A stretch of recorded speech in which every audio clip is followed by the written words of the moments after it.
श्रीमद् भागवत महापुराण दशम स्कंद अध्याय 61 भगवान की संतति का वर्णन तथा अनिरुद्ध के विवाह में रुक्मिका मारा जाना।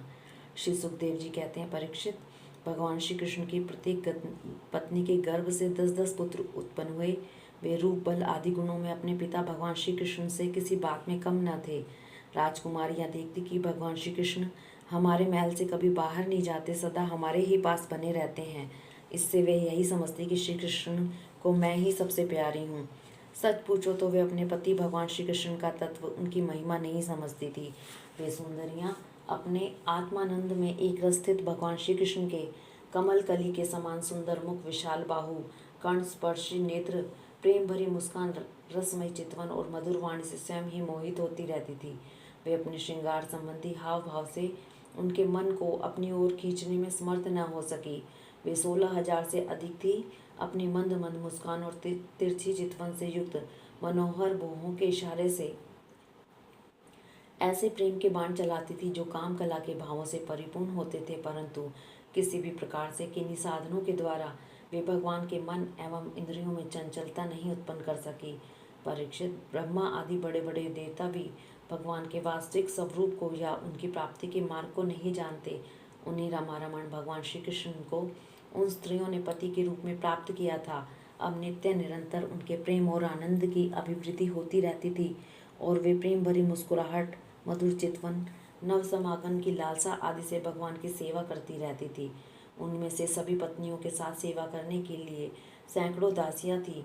फिर भी जब उनके महल में भगवान पधारते तब वे स्वयं आगे आकर आदरपूर्वक उन्हें लेवा लाती, श्रेष्ठ आसन पर बैठाती, उत्तम सामग्री से उनकी पूजा करती, चरण कमल पखारती, पान लगाकर खिलाती, पांव दबाकर थकावट दूर करती, पंखा झलती, इत्र, फुलेल, चंदन आदि लगाती, फूलों के हार पहनाती, केश संवारती, सुलाती, स्नान कराती और अनेक प्रकार के भोजन कराकर अपने हाथों से भगवान की सेवा करती।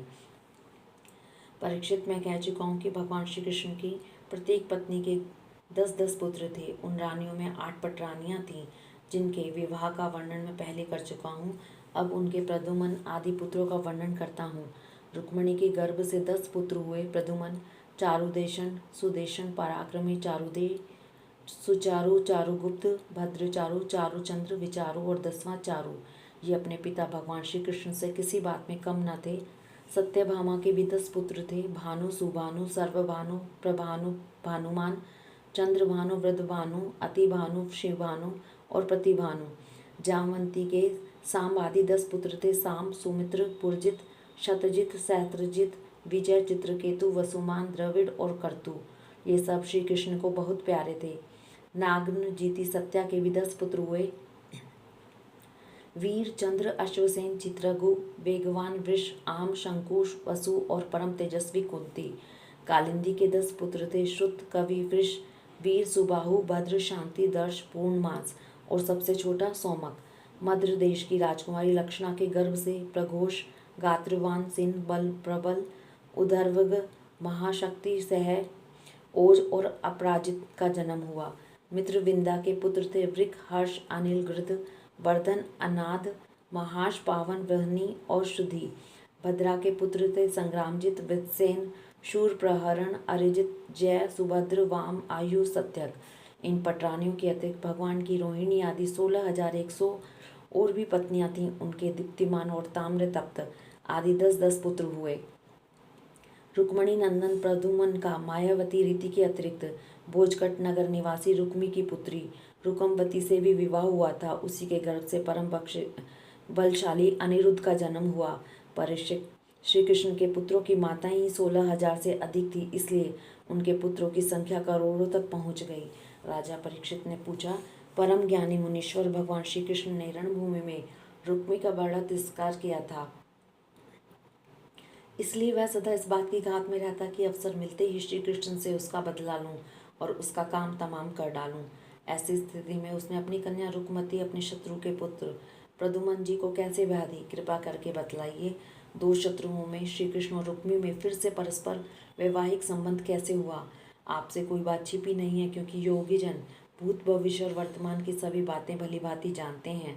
उनसे ऐसी बातें भी छिपी नहीं रहती जो इंद्रियों से परे हैं, बहुत दूर हैं अथवा बीच में किसी वस्तु की आड़ होने के कारण नहीं दिखती। परीक्षित, पदुमन जी मूर्तिमान कामदेव थे। उनके सुंदर और गुणों पर रीझ कर रुक्मवती ने स्वयंवर में उन्हीं को वरमाला पहना दी। पदुमन जी ने युद्ध में अकेले ही वहां इकट्ठे हुए नरपतियों को जीत लिया और रुक्मवती को हर लाए। यद्यपि भगवान श्री कृष्ण से अपमानित होने के कारण रुक्मी के हृदय की क्रोधाग्नि शांत नहीं हुई थी, अब भी उससे वैर ठाने हुए था। फिर भी अपनी बहन रुक्मणी को प्रसन्न करने के लिए उसने अपने भांजे प्रद्युम्न को अपनी बेटी ब्याह दी। 10 पुत्रों के अतिरिक्त रुक्मणी जी के एक परम सुंदरी बड़े बड़े नेत्रों वाली कन्या थी। उसका नाम था चारुमती। कृतवर्मा के पुत्र बलि ने उसके साथ विवाह किया। रुक्मी का भगवान श्री कृष्ण के साथ पुराना वैर था, फिर भी अपनी बहन रुक्मणी को प्रसन्न करने के लिए उसने अपनी पौत्री रोचना का विवाह रुक्मणी के पौत्र अपनी नाती दोहित्र अनिरुद्ध के साथ कर दिया।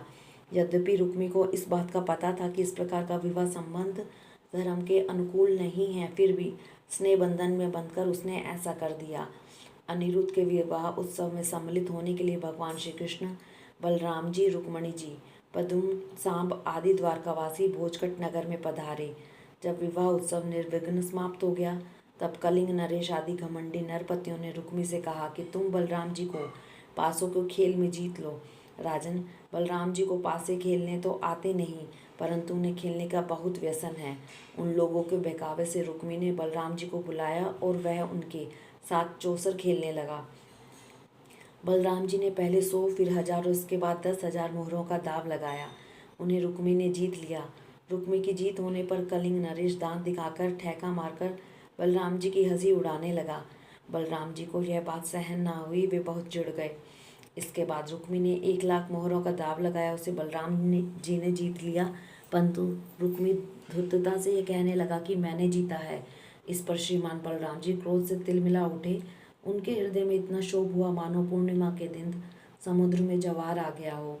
उनके नेत्र एक तो स्वभाव से ही लाल लाल थे, दूसरे अत्यंत क्रोध के मारे वे और भी दहक रहे उठे।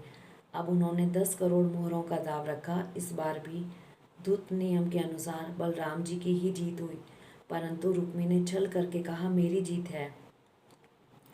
इस विषय के विशेषज्ञ कलिंग, नरेश आदि सभासद इसका निर्णय कर दें। उस समय आकाशवाणी ने कहा, यदि धर्मपूर्वक कहा जाए तो बलराम जी ने ही यह दाव जीता है। रुक्मी का यह कहना सरासर झूठ है कि उसने जीता है। एक तो रुक्मी के सिर पर मौत सवार थी और दूसरे उसके साथ ही दुष्ट राजाओं ने भी उसे उभाड़ रखा था। इससे उसने आकाशवाणी पर कोई ध्यान न दिया और बलराम जी की हंसी उड़ाते हुए कहा, बलराम जी, आखिर आप लोग वन वन भटकने वाले ग्वाले ही तो ठहरे। आप पासा खेलना क्या जाने। पासों और बाणों में से तो केवल राजा लोग ही खेला करते हैं, आप जैसे नहीं। रुक्मी के इस प्रकार आक्षेप और राजाओं के उपहास करने पर बलराम जी क्रोध से आग बबूला हो उठे।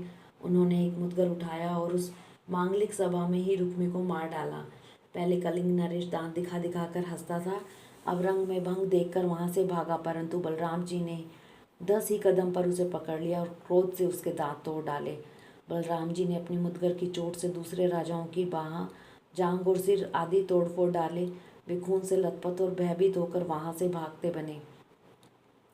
परीक्षित, भगवान श्री कृष्ण ने यह सोचकर कि बलराम जी का समर्थन करने से रुक्मणी जी अप्रसन्न होंगी और रुक्मी के वध को बुरा बतलाने से बलराम जी रुष्ट होंगे, अपने साले रुक्मी की मृत्यु पर भला बुरा कुछ न कहा।